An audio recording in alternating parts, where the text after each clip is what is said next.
आज की हमारी कहानी का नाम है सास बहू का रिश्ता। हाल ही में ममता का विवाह हुआ था और उसने अपने पति और ससुराल वालों के साथ एक जॉइंट फैमिली में रहना शुरू कर दिया था। कुछ दिनों के बाद उसे पता चला कि वह अपनी सास के साथ नहीं रह सकती। ममता की सास पुराने ज़माने की बातें करती थी, जबकि ममता आधुनिक जीवन शैली जीने वाली लड़की थी। जल्द ही उनके बीच झगड़े होने लगे। कई महीनों के बीत जाने के बाद भी उन दोनों में से कोई भी अपना व्यवहार बदल नहीं पाई।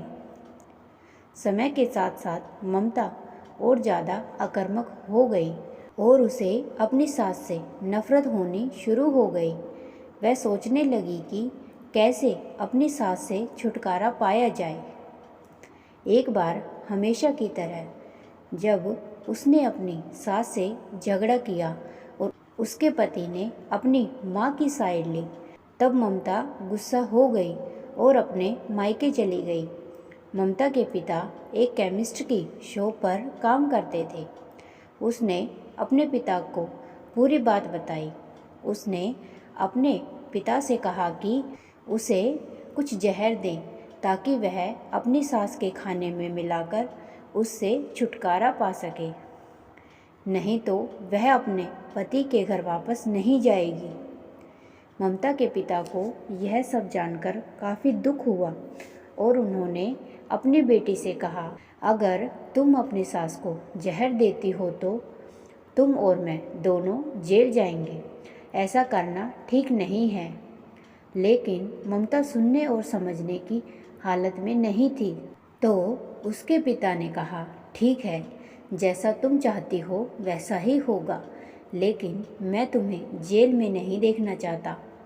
उसके पिता अंदर से पाउडर लाए और कहा, हर दिन जब तुम दोपहर का भोजन या रात का भोजन करते हो तो अपनी सास के खाने में इसे मिला देना।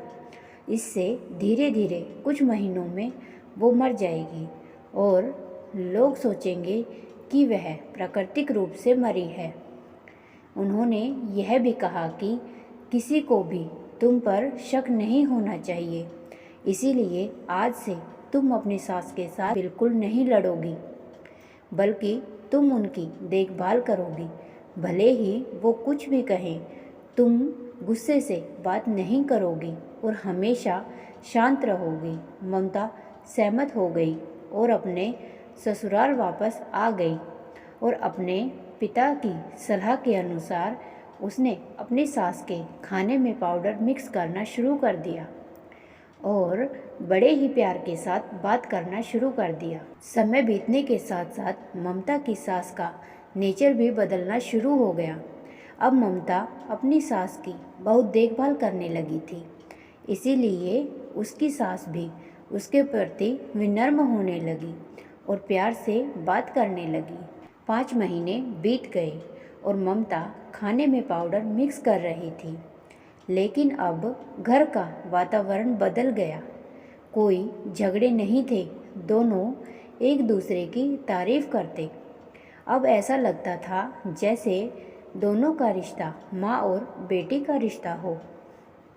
अब ममता को चिंता होने लगी कि पाउडर की वजह से उसकी सास जल्द ही मर सकती है। वह अपने पिता के घर पर गई और उसने कहा, पिताजी, कृपया मुझे उस जहरीले पाउडर के प्रभाव को ठीक करने के लिए इलाज बताएं। मैं अपनी सास को खोना नहीं चाहती। वह मेरी माँ की तरह है और मैं उनसे अब बहुत प्यार करती हूँ।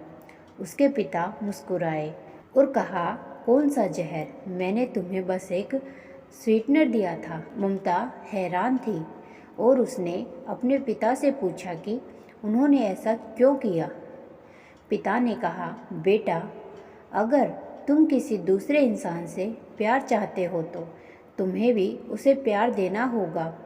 रिश्ते एक गाड़ी की तरह होते हैं और हम उन पर लगे पहियों की तरह, जब तक सभी पहिए ठीक से आगे नहीं बढ़ेंगे तब तक गाड़ी ठीक से नहीं चल सकती।